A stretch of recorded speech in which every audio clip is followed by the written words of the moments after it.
Hi friends, 2004వ సంవత్సరంలో ఇండోనేషియాలో వచ్చిన భయంకరమైన సునామీ గురించి మీరెవరూ కూడా మర్చిపోలేరు. ఈ సునామీని ఎవరైతే దగ్గర నుండి చూశారో వారైతే ఖచ్చితంగా జీవితంలో ఎప్పుడూ మర్చిపోలేరు. ఎందుకంటే 2004లో ఇండోనేషియాలో దాదాపు 30 అడుగుల ఎత్తు ఉన్న అలలను చూసి ప్రతి ఒక్కరూ భయపడిపోయారు, ఆశ్చర్యపోయారు. ఇండోనేషియా, సౌత్ ఏషియా మరియు ఈస్ట్ ఆఫ్రికా వంటి దేశాలు ప్రకృతి యొక్క భయంకరమైన కోపానికి బలైపోయాయి. ఇలాంటి భయంకరమైన సునామీ వల్ల ఇండోనేషియా, సౌత్ ఏషియా మరియు ఈస్ట్ ఆఫ్రికాలో దాదాపు 2,50,000 మంది వరకు చనిపోయారు. మీ అందరికీ అర్థమయ్యే ఉంటుంది సునామీ అనేది ఎంత ప్రమాదకరమో. కానీ ఇక్కడ మీకు తెలియాల్సిన విషయం ఏంటంటే అసలు సునామీ యొక్క అలలు ఎంత ఎత్తు వరకు ఎగిసిపడతాయి, అలాగే వీటి ఆకారం ఎంత ఉంటుంది. సునామీ రావడానికి గల ముఖ్య కారణం భూకంపం. ఎప్పుడైతే సముద్రం లోపల భూకంపం వస్తుందో అప్పుడు సముద్రంలో అలలు ఎగిసిపడడం మొదలవుతుంది. సేమ్ ఇదే విధంగా 2011లో ఇదే భూకంపం వల్ల జపాన్ లో భయంకరమైన సునామీ వచ్చింది. ఈ సునామీ ఎంత భయంకరంగా ఉందంటే ఇప్పుడు చెప్పబోయేది విని మీకే అర్థమవుతుంది.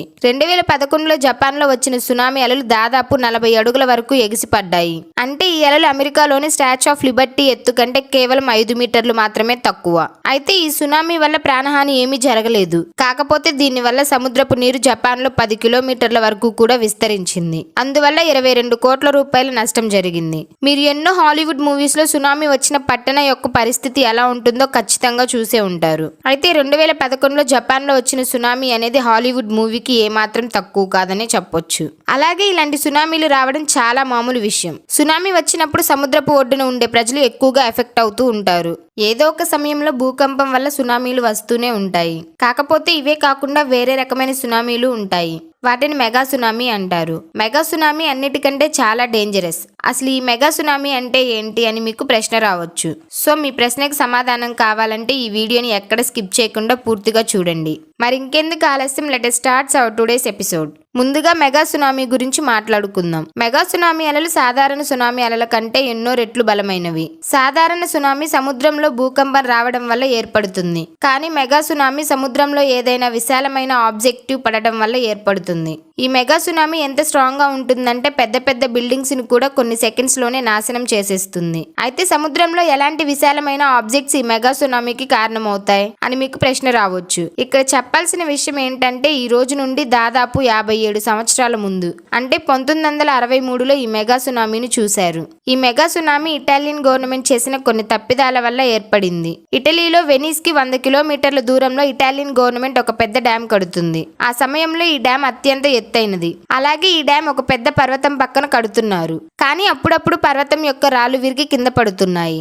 అయితే అప్పటి ఇంజనీర్లు టెక్నాలజీతో మేనేజ్ చేయొచ్చు అని ఆ విషయాన్ని నెగ్లెక్ట్ చేశారు. అందువల్ల డ్యామ్ ని ఇలాంటి ఆపదల నుంచి అన్ని సన్నాహాలు కూడా చేశారు. అలా 1959కి డ్యామ్ కట్టడం పూర్తయింది.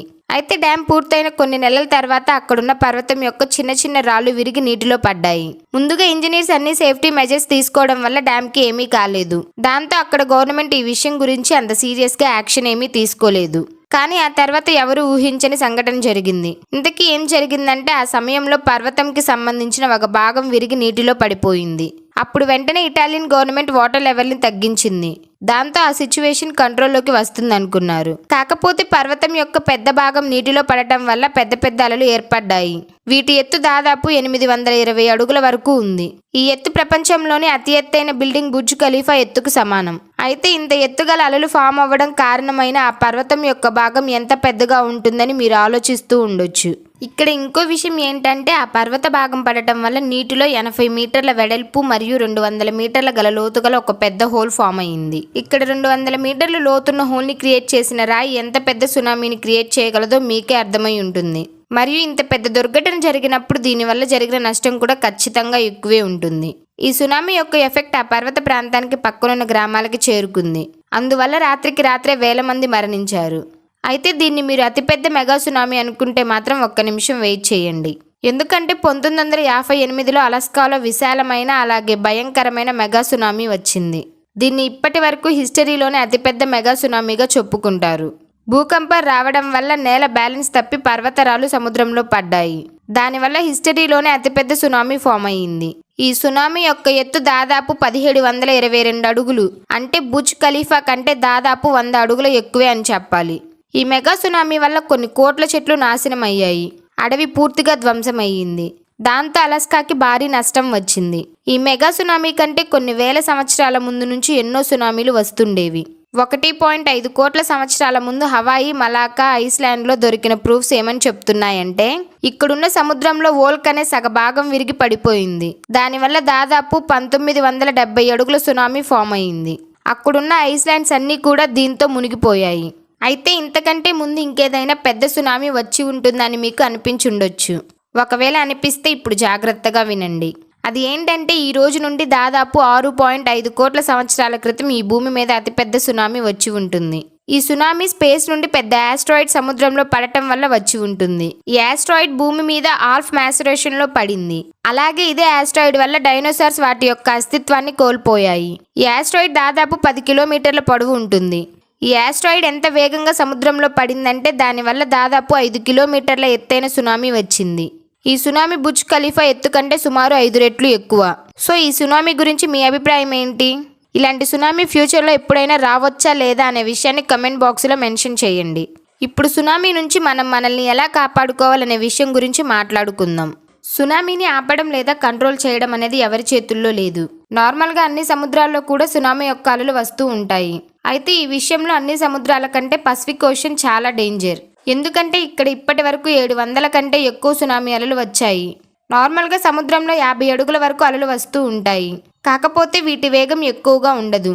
అందుకనే వీటి వల్ల ఎలాంటి ప్రమాదం కూడా ఉండదు. అందువల్లే కొందరు ఎక్స్పర్ట్స్ ఈ అలల మీద స్కేటింగ్ కూడా చేస్తూ ఉంటారు. కానీ సునామీ యొక్క అలలకి వేగం అనేది ఉంటుంది. ఫర్ ఎగ్జాంపుల్, మీరు స్విమ్మింగ్ చేస్తున్న సమయంలో సునామీ అలలు కని వస్తే మీకు ఈదడం చాలా కష్టమైపోతుంది. ఒకవేళ ఇదే సునామీ అలలు 100 అడుగుల ఎత్తు ఉంటే ఏమవుతుందని మీరే ఇమాజిన్ చేసుకోండి. నార్మల్గా తుఫాన్ వల్ల సముద్రంలో అలల యొక్క వేగం దాదాపు గంటకి 100 కిలోమీటర్లు ఉంటుంది. అదే సముద్రంలో భూకంపాలు లేదా అగ్నిపర్వతం పేలడం వంటి వల్ల సునామీ అలల వేగం 500 నుండి 800 కిలోమీటర్లు గంటకి ఉంటుంది. మీరు వర్షం పడుతున్న సమయంలో పైనుండి పడే నీటి కింద చేయి పెట్టే ఉంటారు. ఆ నీరు పడే వేగానికి మనకి కొంచెం నొప్పిగా కూడా ఉంటుంది. అయితే గంటకి 800 కిలోమీటర్ల వేగంతో వచ్చిన సముద్రపు నీరు ఒక మనిషి బాడీని టచ్ చేస్తే పరిస్థితి ఏంటి అని ఒకసారి మీరే ఆలోచించండి. అందువల్ల ఎప్పుడైనా భూకంపం వచ్చినప్పుడు సముద్రపు ఒడ్డున ఉంటే అక్కడి నుండి వెంటనే పారిపోవడానికి ప్రయత్నించండి. ఇంకో విషయం ఏంటంటే ఒకవేళ భూకంపం సముద్రం మధ్యలో వస్తే మాత్రం సునామీకి సముద్రం ఒడ్డు వరకు చేరడానికి ఎన్నో గంటల సమయం పడుతుంది. అందువల్ల ఆ సమయంలో పూర్తిగా డేంజర్ లేదు అన్నంత వరకు కూడా సముద్రపు దగ్గరికి వెళ్ళవద్దు. అలాగే ఎప్పుడైనా సునామీ అలలు వచ్చినప్పుడు సముద్రపు అలలు ముందుకు వెనక్కు వెళ్ళిపోతాయి. నీటిలో బుడగలు ఎక్కువగా వస్తూ ఉంటాయి. దాంతో మీరు అర్థం చేసుకుని అక్కడి నుండి పారిపోవాలి. మరియు సముద్రం ఒడ్డున ఉన్నప్పుడు సునామీ వచ్చే సూచనలు కనిపిస్తే మాత్రం దగ్గరలో ఉన్న ఎత్తైన బిల్డింగ్ పైకి ఎక్కకూడదు. ఎందుకంటే సునామీ వల్ల ముందుగా పెద్ద పెద్ద బిల్డింగ్సే ఎఫెక్ట్ అవుతాయి. అలాంటి సమయంలో ఎత్తైన ప్రదేశాలకు వెళ్ళడానికి ట్రై చేయకండి. సో ఫ్రెండ్స్, ఈ వీడియో మీకు ఎలా అనిపించిందో కమెంట్ చేయండి. వీడియో నచ్చితే లైక్ చేయండి, షేర్ చేయండి. అలాగే మన ఛానల్ని సబ్స్క్రైబ్ చేసుకొని బెల్ ఐకాన్ని యాక్టివ్లో పెట్టుకోండి. Thanks for watching.